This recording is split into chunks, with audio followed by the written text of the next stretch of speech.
My name is Rich Wilson and today I brought you to the fabulous Hallcroft Fisheries. I'm going to run you through how I would approach a silverfish session in the colder months. Leaves are falling off the trees, carp have shut up shop, and I'm just going to run you through little tips, tricks, how I can get the most out of my swim and hopefully catch a few fish. There's a few silvers in this lake, so hopefully we should get a few bites. Hallcroft's a decent venue. Fish it winter, summer, got fond memories, fished it since a kid. So I just want to show you how I'm going to approach today and how I'm going to prep my bait. In these colder months, I prep my ground bait a little bit different. I want to take all the feed content out of what I use, because at some point in the day, I want to be able to introduce the feed, but I don't want to introduce it at the start. And by sieving your ground bait, it's a good way to show you exactly what is in your bait.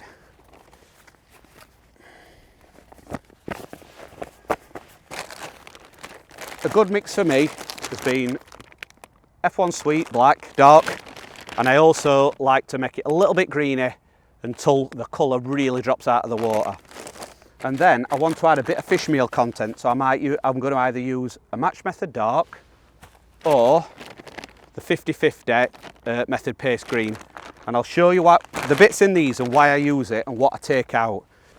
So my mix is going to be, I'm going to sieve 1 pint of green, 1 pint of dark,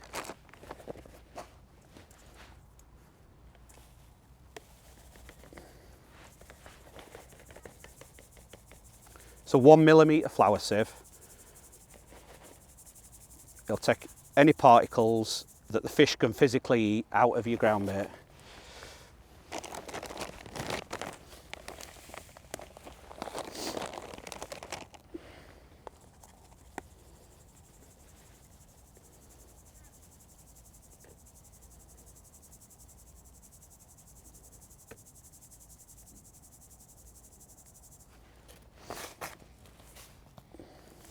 And then I'm going to use 1 pint total of, this is the fish meal that's going to get me some flavour into the water, of 50/50 green and match method.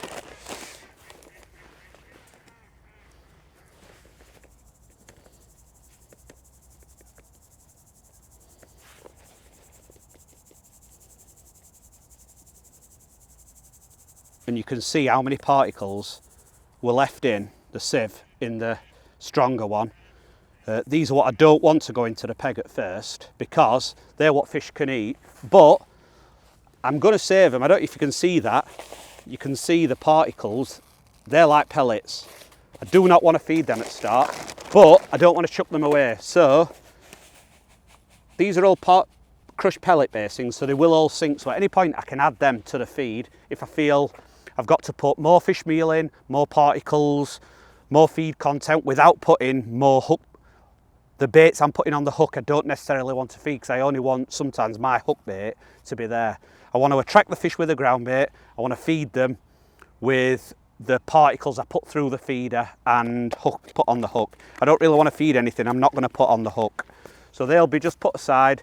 If I don't use them, perfect for feeding in margins in summer, or sometimes I'll put these back through a coffee grinder at home and every one of them will pass through a sieve, and it gives me a potent fish meal mix that I can add to any skimmer mix, light mix, any mix at any time of year.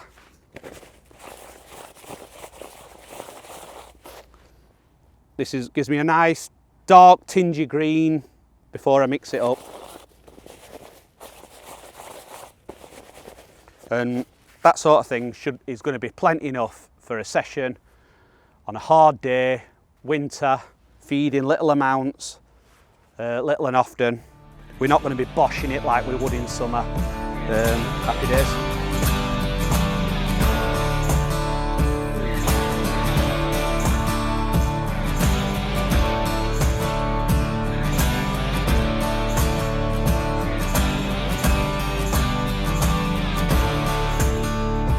Right, my bait choices for today are going to be dead pinkies, fluoros, dead red maggots, obviously my ground bait, what we've touched on. I have a few casters in case some bigger fish want to feed. I've got a few live maggots for hook, a few floating live maggots for hook, and I've obviously got my feed, what we've sieved out, what is there to add in if we need to at some point in the day. I've got my tub of water here. I've mixed my ground bait and I've left it, and it's gone a bit dry now, but I want it like that because I want to be able to change the consistency of my ground bait by adding bits of water, maybe fishing it dry, packing it in, slopping it up, changing it, different things that will attract a fish maybe. Follow your feeder down, take your bait, what's on hook, and you'll catch it. I've got a few worms and a few pellets, but I ideally don't want to put them in because I feel it'll attract the wrong style of fish into my peg. I want to catch some silvers, I want to have plenty of bites hopefully. We'll see, and away we go. I've got a rod, I've put an ½ ounce bomb on it. I've got 2 poles out here in the middle of the lake. I think an aerator used to be attached to them. I don't ideally want to go near them because I feel I could get snagged on them, carp could hang around them. So I'm going to make one cast with a little bomb. I want to keep my casting to a minimum. With it being so hard, you don't want to be casting around your peg loads of times because it could spook fish, could move them off. I just want to make one cast, clip up, go back on my sticks. I'm going to start longer in the middle, and then I've got other rods set up, and at some point in the day I'm going to reintroduce a line in between the bank and where I'm going to start fishing. If there's a lot of small fish, that line will be closer, maybe 10 metres. If there's bigger fish, it might be 15 metres, 18 metres, but somewhere along here where people would normally fish a pole, people would wave poles around, maybe spook fish, I'm going to drop a little feeder on and hopefully set another line up and have fish, keep the fish going all through the day. So I'm going to make one little cast.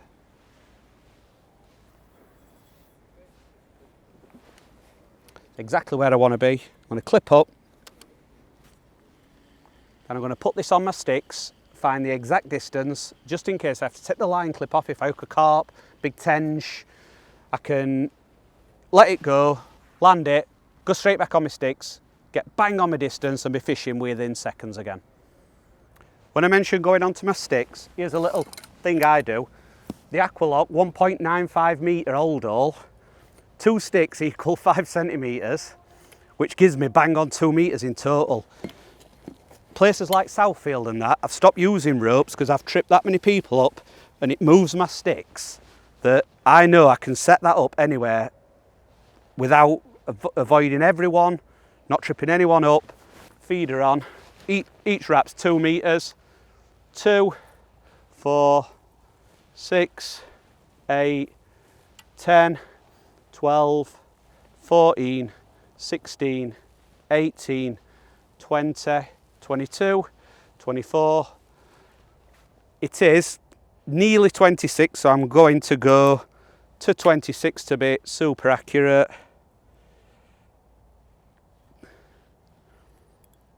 One more. Pointless trying to fish accurate and then just guessing. So we bang on 26 metres.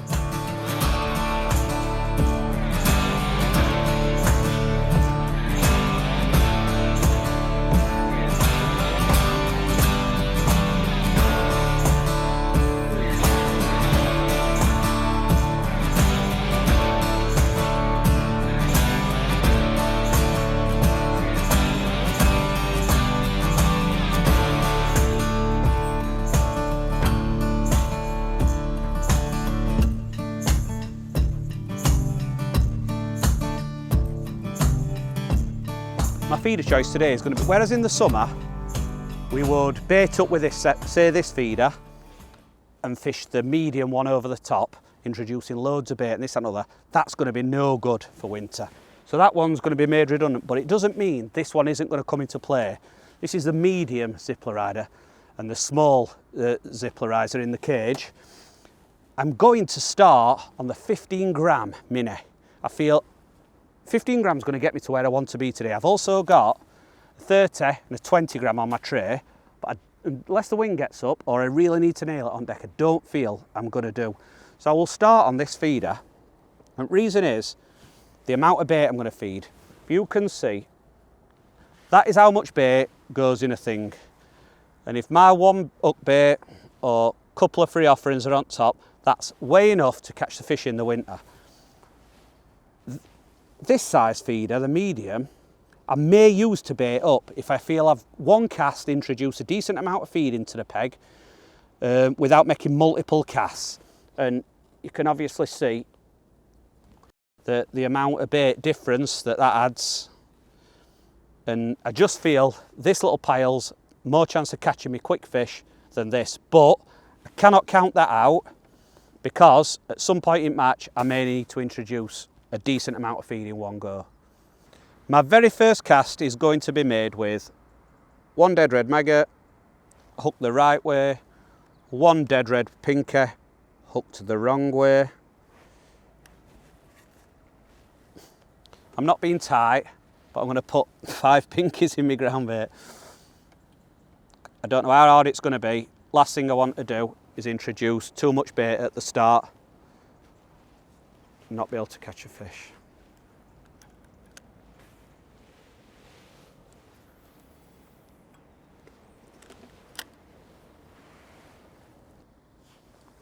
And there we have it. Not a massive fish, but it's a fish, and on a little cold winter's day, it's nice to get a bite first chuck.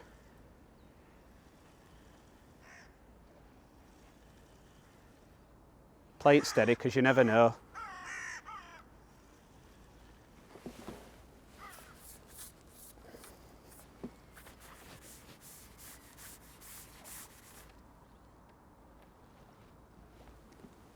Tiny little skimmer, exactly what we were after. Slimy little thing.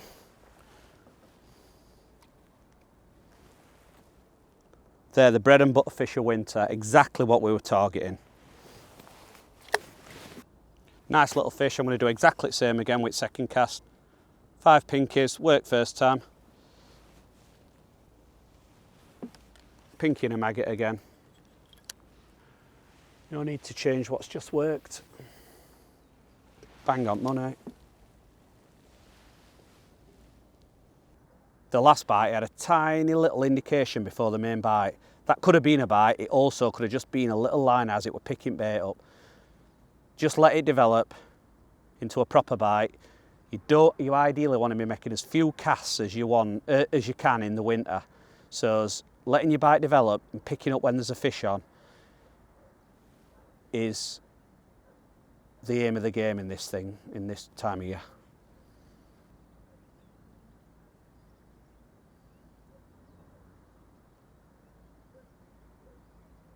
There's a tiny little sign there. Just gonna, that's a proper bite.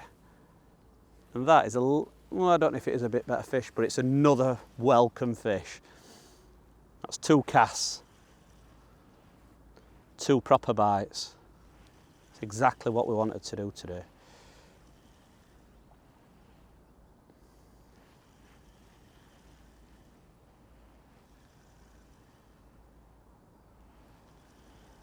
I'm only using dead light lines, so we're playing every fish to make it count. No need to pull their heads off. It's another tiny little skimmer. And that just shows the hooks come out in net, didn't need to pull its head off, lightly hooked.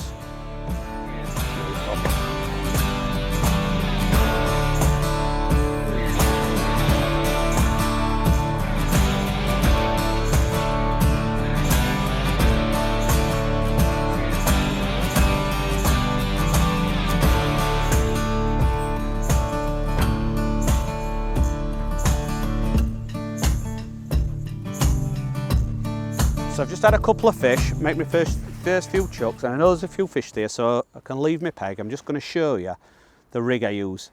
Could not be any more simple. Simpler it is, the less tangles you're going to get, the more fishing time. I've got a tiny little number 14 snap link swivel, which attaches straight to my feeder.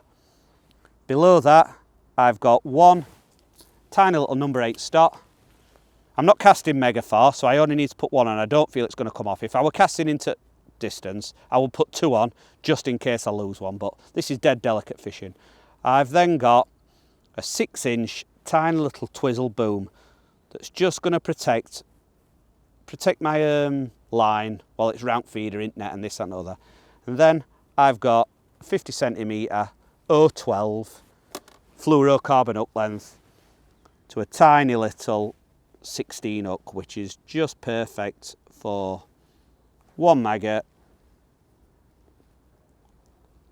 or 1 maggot and a pinky. There is a second rig I have set up for the simple fact is where rules allow it, and you can reduce hook length sizes or lengthen them depending on how you feel your bites are. If you feel they're coming on the drop, you're going to want a longer hook length. If you feel you're getting line bites and they're not taking the hook, they could be in your feeder. So as by this, I've got the same tiny little twizzle boom, 1 stop, but this time I've just put a tiny little homemade feeder link on. Just going to let my bite develop a bit more. But on this end, I've got a tiny, it's the same clip we use for an helicopter rig, but I've just fixed it to end of my twizzle boom and put a tiny piece of silicone to stop it rubbing into net, and that will allow me to put 8-inch, 10-inch, 12-inch, 2 foot, 5 foot hook length on and quickly change in, out, carry on fishing without having to tie another loop onto a loop to loop. Just gives me that little bit of speed if I'm having to vary my hook lengths all the time. But to start off with, I'm just going to fish a fixed hook length one and take the session, see how it goes, see what size fish we're catching and how my bites work. If whenever I'm hitting bites, I feel there's no need to change. When I start missing bites, there's a few things I can do to make bites into fish. I can reduce or lengthen my hook length. I can reduce my feed or add more feed. And the next option will be I can put my floating maggots on if I feel they're on the drop and I want to keep my bait a bit more buoyant. I've just gone a 2 or 3 minute chuck now after them 2 fish without a bite. So I'm starting to think the fish come to the little splash of the feeder. So I might leave this a few more seconds. If I don't get a bite, I'm going to have another chuck just to see if they've come to the splash or I've spooked them and I need to sit a little bit longer for a bite. I expected to get another bite straight away, but I haven't.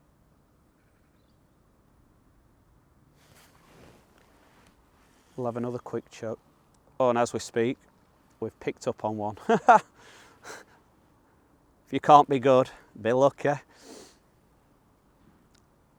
Now this has told me I didn't have a bite and I've picked up on a fish, so my hook length now is telling me it were too long.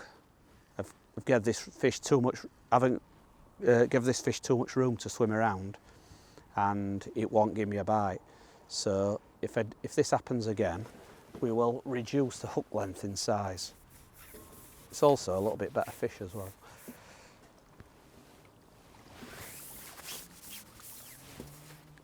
It's not hook deep, it's had it in lips, so we could have just picked up right at right time it were about to give us a bite, but either way, it's another one in net. We'll make one more chuck with this longer hook length. If we don't get a quick sign or we get a bus bait, it's telling me the distance from my hook to my start is too long. Today I'm using the yoga rest and I've bent the end up a little bit. Gives me 2 options this. I get the use of a rest that I can adjust, move it on the ripple bar, and also if I get one hell of a carp bite or a tench bite or something that tries to pull the rod off rest, it ain't going anywhere. It's stopping, it's not going in, I'm not chasing it, I'm not losing any gear. It's absolutely perfect for the job. I can look away, I can go to my tray, I know that rod is not going to leave that rest. I can go in my tray I can go in my ground bait, I can prep for my next cast. And I can look up, and then if I need to, like I do now, I can just put a tiny bit more bend on rod, on tip, just by moving it down one ripple. It stays in that little groove and it is not moving.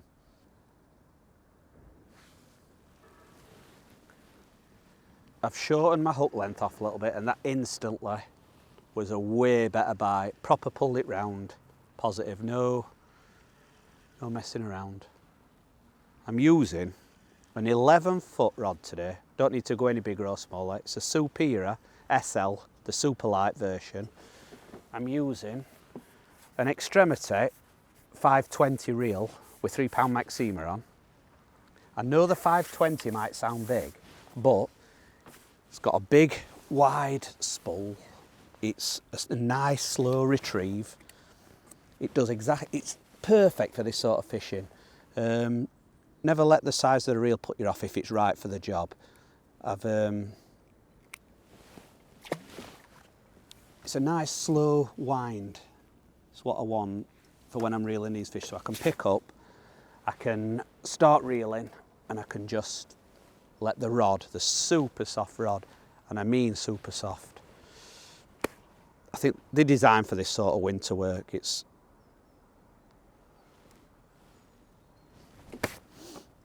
what they are. Like 11 foot, it's going to cast me to 40 metres if I wanted to, but perfect for this 26 metres today.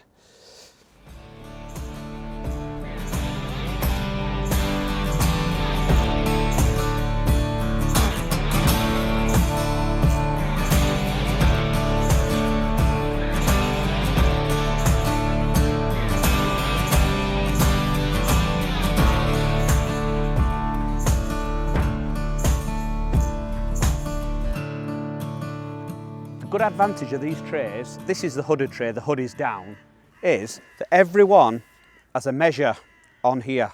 So halfway through a session, say you want to, I tie my hook lengths up at 1 metre, but say you want to, for some reason, you feel the fish are coming closer to the feeder, or you want to fish away from the feeder. So say I were getting loads of line bites and I weren't hooking many fish, I will go on my measuring sticks and say I want to put a 35 centimetre hook length on, or 350 mil.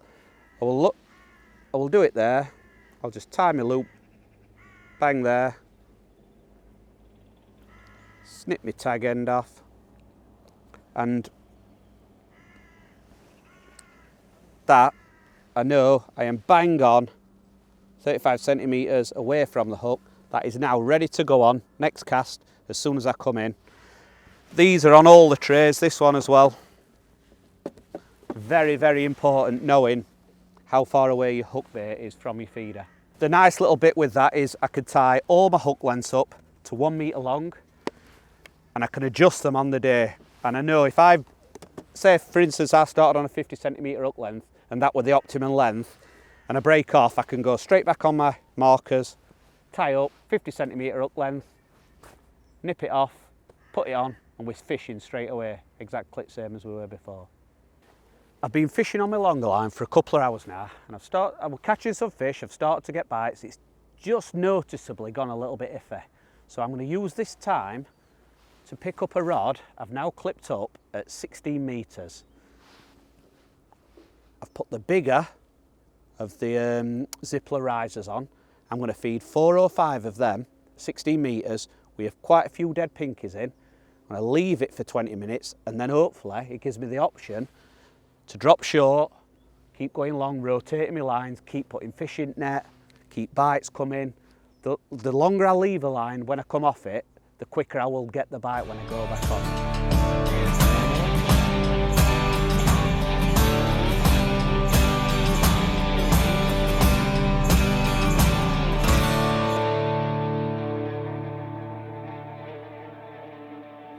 We're coming to the end of the session now. We've had a fantastic day. I've fed the short line and it's worked a treat. I've been able to catch a few fish, some better fish as well, some tench. I've kept chucking long, and every time I've gone back long, there's always been a couple of skimmers there waiting.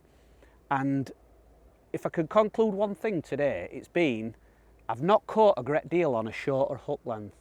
Every time I put a bit longer hook length away on, I've caught fish straight away. They haven't seemed to want to come near feeder. Time of year, backing off, up in the water. We don't know, but definitely a longer hook length has been better today. But I cannot resist having one more cast, sorry.